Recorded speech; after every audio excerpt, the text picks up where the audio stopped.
تو بہرحال ایک اور واقعہ دیکھیے،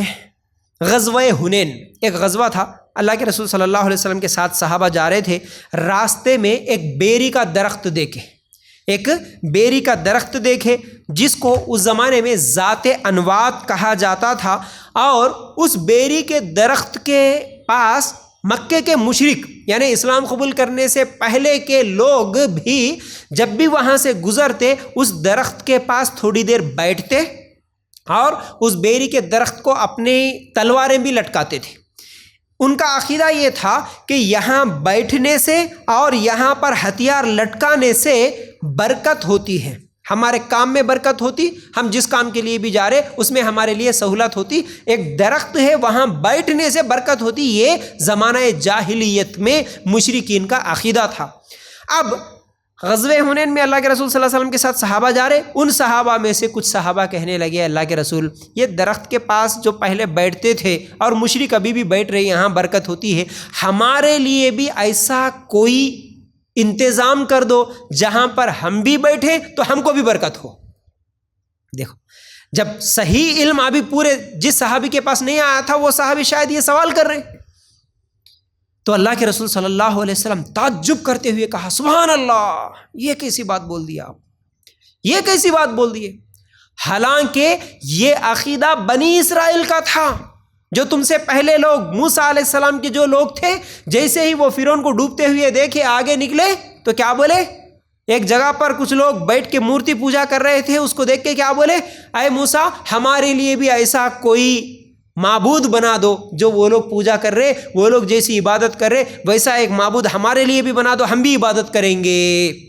اللہ کے رسول صلی اللہ علیہ وسلم وہ واقعہ یاد دلا کے بولے یہ پچھلے قوموں کا طریقہ ہے، پچھلے لوگوں کا طریقہ ہے، جو بھی اس کے وہ اثرات ابھی بھی تمہارے اندر باقی ہے۔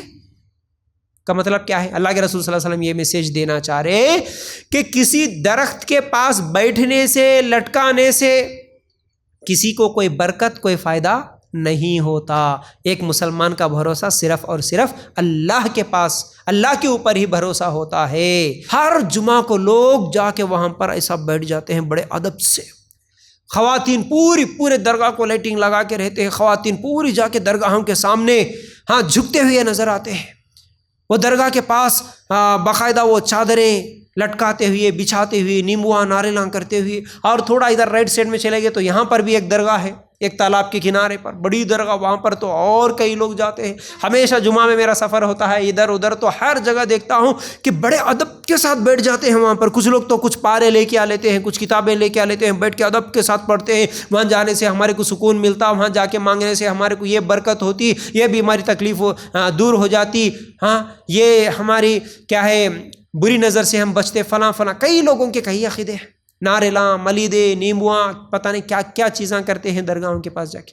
اللہ کے رسول صلی اللہ علیہ وسلم کے زمانے میں صحابہ بھی یہی بولے تھے، یہاں پر صرف درخت کے نیچے بیٹھنے سے برکت ہوتی۔ اللہ کے رسول نے کہا کہ نہیں، یہ شرک ہے، کسی درخت کے پاس بیٹھنے سے، کسی مزار کے پاس بیٹھنے سے، کسی درگاہ کے پاس بیٹھنے سے کوئی برکت نہیں ہوتی، یاد رکھو اس چیز کو۔ تو بہرحال ہمارے گھروں میں بھی اگر کوئی ایسا عقیدہ ہے ابھی تک بھی کہ فلاں چیز سے برکت ہوتی، فلاں چیز سے ہمارے کو بری نظر سے بچ سکتی، تو یہ بھی شرکی عقیدہ ہے، یہ بھی بہت بڑا گناہ ہے، اس سے بھی بچنے کی ضرورت ہے۔